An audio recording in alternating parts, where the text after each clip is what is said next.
It's been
cette nouvelle rosée qui vienne nous rafraîchir, qui vienne nous revigorer de tes forces.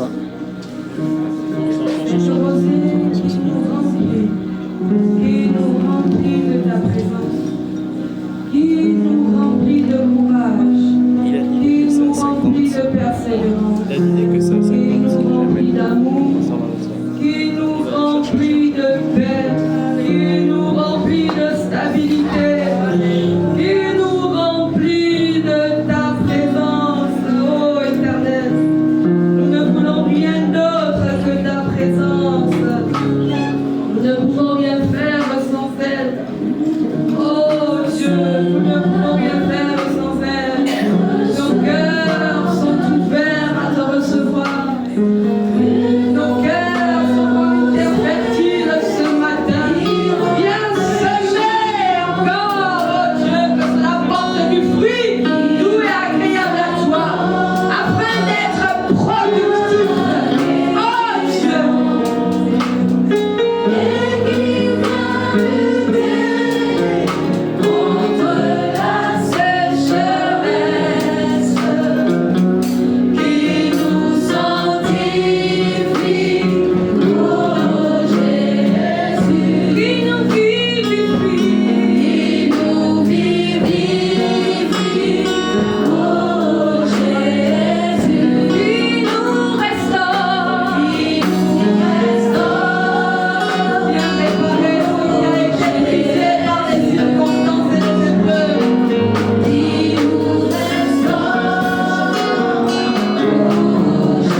la durée de la traversée. Dans le désert, nous ne sommes pas seuls. Même quand les montagnes se réunissent contre nous, s'accordent contre nous, nous ne sommes pas seuls. Oh Éternel, bénissons et nous demandons des cultivations de grâce, vers les cultivations de grâce, de la même manière dont nous nous levons le matin, dont nous marchons, dont nous respirons. Reçois ces actions de grâce dans chaque détail, que nos vies t'honorent et que soient agréables, ô Éternel.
Asseyez-vous, bien-aimés, dans la présence de notre Dieu. Dieu dit à quelqu'un ce matin, tu n'es pas seul. Amen. Tu n'es pas seul. Je suis avec toi. Amen. Ne promène pas des regards inquiets. Ne te soucie pas du lendemain. Amen. Car tout est entre mes mains. Amen. C'est lui qui pourvoit à toutes choses par sa parole puissante, par sa parole vivante, par sa parole efficace. Amen. Parce qu'il est la parole, il est avec toi. Il est la parole, il ne t'abandonne pas. Amen.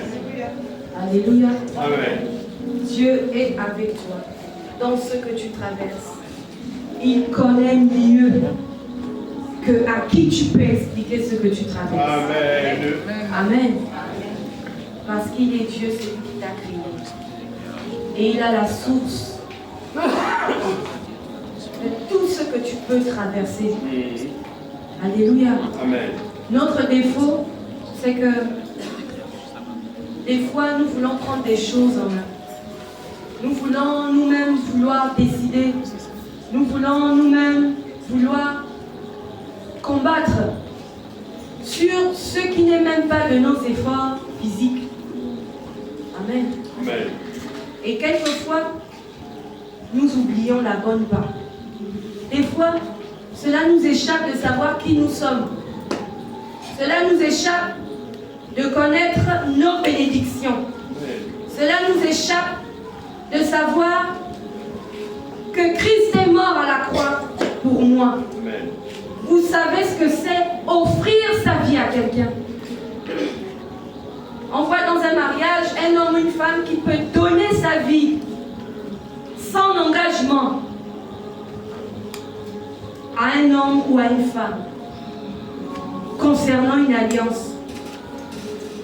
Et quand la personne peut être déçue, quand il peut avoir séparation brutale, on peut peser ce que la personne qui souffre peut ressentir. Et là, ce n'est que physique et passager. Mais prendre l'engagement de offrir sa vie à quelqu'un, donner ce que tu vives dans le repos, pour que tu expérimentes les grâces, les faveurs et les bénédictions. Mais il y a des attaques qui peuvent se lever contre ton parcours afin de t'empêcher d'atteindre ce que Dieu t'a promis, afin de t'empêcher d'arriver là où Dieu a promis que tu arrives. Et c'est là où on ne doit pas être comme des spectateurs. Amen. On doit être connecté, on doit être concentré en permanence. Il s'agit de ta vie, pas la vie de quelqu'un d'autre. Si tu es malade, qui souffre? C'est le médecin que tu vas voir qui souffre à ta place. Il n'a fait qu'étudier les pathologies. Il n'a même jamais peut-être vu ces maladies que certaines personnes vont lui exprimer. Mais il ne fait qu'orienter par des traitements, peut-être pas de guérir, mais de booster ton corps afin qu'il puisse combattre davantage la maladie, ce qui te dérange. Amen. Amen. C'est la raison pour laquelle nous devons être concentrés dans notre marche, dans notre vie. Le thème de ce matin est les effets d'une vie exposée à une crise d'identité. Quand on parle de crise, c'est comme un changement brutal d'un état à un autre état critique, à un autre état pire. C'est brutal. C'est comme tu sors de cette pièce, tu te retrouves aussitôt au soleil. Vous ressentez quelque chose rapidement. Quand vous êtes dans un endroit de confort, par exemple, comme nous sommes dans cette salle, et vous allez tout de suite vous exposer au soleil. Ça peut se faire en quelques secondes. C'est un changement brutal que nous pouvons ressentir. Amen. Les effets d'une vie exposée à une crise d'identité. En psychologie, selon la définition qui est donnée, cela désigne l'incapacité pour l'ego. L'ego, c'est-à-dire moi, soi. Désigne l'incapacité pour l'ego d'avoir une identité